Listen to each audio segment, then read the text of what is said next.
way, this is my babe's name. This was a gift from his dad, and I absolutely love it. But that's not why we're here.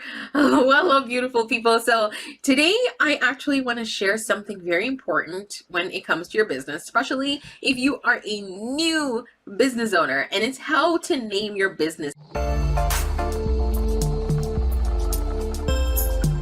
Now, you might be at the point where you've already chosen a name, but you've realized that it doesn't quite fit, or maybe you're new at this and you realize, you know what? I should probably get a proper business name in place so I can get my business registered. Well, I'm going to share some tips that you can use to help name your event or wedding planning business. Hey, I'm Jody Ann Rowe, founder of the Event Certificate, and I work with event planners and wedding planners to help them get more leads in their business. If you're struggling to get leads, people coming into your website, coming in to have consultations, then reach out to me. I can help. Just go to my website, www.eventcertificate.com.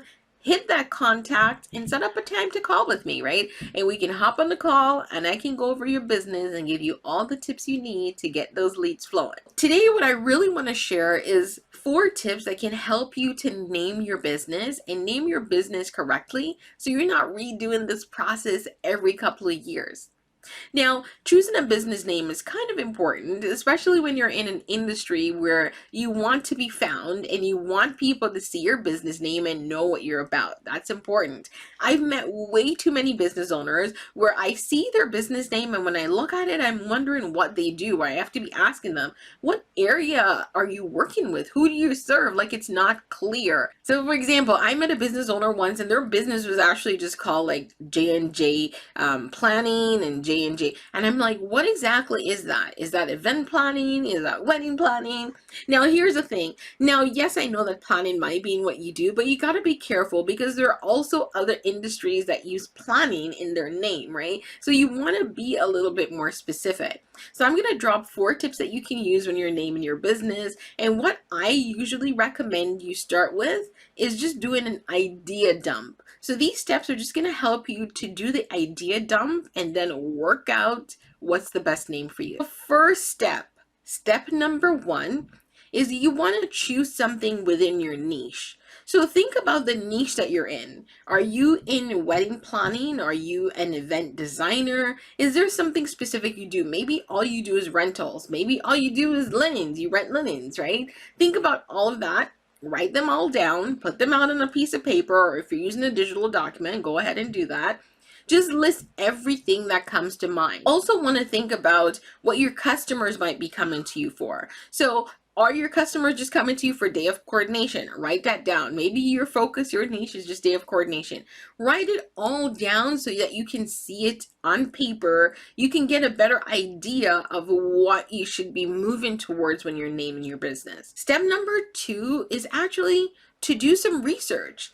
So look around and get inspired. Do you see another company whose name that you like? Write it down. Now, I'm not saying you need to copy their name. Actually, I'm telling you, do not copy their name. This is purely for inspiration. Maybe you went out to a restaurant and you really like the name and you figured it's something that could work if tweaked a little bit in your industry. Write it down. Right? This is just brain dumping inspiration. It doesn't need to be in your area. Like, for example, there's one company that I absolutely love. They're called Save the Date. They're a New York event planning company. Love the name, right? So if you see something like that, write it down. Now, the purpose of this is that you might not be naming your business that, but when you see all those ideas together, sometimes I find it will prompt your brain to push out something similar that might be just as good that you can use later on. Step number 3 is I actually want you to look at both lists and also mix and match. So look at the list, look at the ideas that you came up with. If there's anything missing, like some adjectives, throw them in there. And I want you to mix things around and match them up. Maybe you look and you realize that something in your niche versus an inspiration would work well together, then combine them. Just look at everything together, mix them all up, and get those juices flowing. Once you've looked at that, I find at this point, a lot of people will start having a ton of ideas. I don't know what it is. There's something about brain dumping and brain dumping with a specific path in mind that helps you to actually just get the ideas out faster. I want you to do, once you come up with a couple of options though, because I don't want you to stop at one, get like 3, 4 going. What I want you to do is I want you to do some searches on Google to see if that business name is already taken. Search Google, or depending on the city you're in, there should be a business name directory available with your city registry where you can check if that business name has already been registered. Just do some searches and see what's out there. Because the other thing I find is, one, you can eliminate your options if there's that business name already exists, because I meet way too many planners with the same business name. I'm looking at the names and I'm thinking, I don't know, but I feel like I've actually met this business owner before. And I didn't. It just turned out that they all have similar business names. And yes, I know you're in wedding planning and design, but you can change it up a bit. Sometimes maybe all you need to do is just use your last name with your business industry. So Rose, wedding planning and designs, right? Something like that. But I really want you to think about the ideas, think about what you come up with, look at the options and explore. And if you find that that business name is not registered, it is nowhere on Google, it might be a good idea to use it. But before you do, I want you to pass one little test. So the test I love to use is I like to ask someone else before I name my business something. And why I like to do that is, sometimes you look at something and you think it is the best idea ever, and then you speak to someone else and they just ask you a couple of questions and you start to see all the holes, right? All the things that could potentially go wrong. So once you have the name or your couple of names, I want you to actually ask a real life living person what it's like. So maybe that's a family member, maybe that's a friend, maybe that's someone who could potentially be a customer. Just ask them what they think of it. Ask them if when they saw this name, or if they saw this name, would they actually think about, right? Would they think it's a wedding planning business? Would they think it's a design company? What comes to mind? Get their feedback.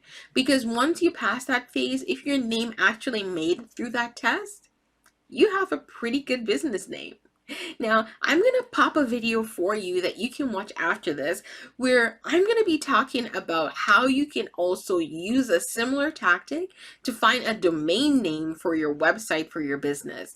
Now, I suggest looking at this video before you choose a name as well, because that way you can ensure that your domain name and your business name is somewhat, together. It doesn't have to be, but you want to ensure that it is. So I'm going to pop the video and you can watch it. But if you have any questions, drop them below and I'll answer them. Now, as a bonus, here's what I'm going to offer you.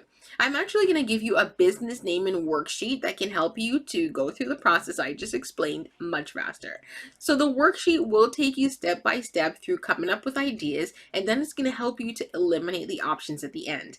I'm going to drop the link below in the description. Download the worksheet, go through it. If you have questions, just come back to this video and leave a comment, let me know. I always come on and answer my comments. Your girl, I'm here. I'm dropping tips. I'm also going to help you. So let me know how it goes. And of course, don't forget to hit that subscribe button.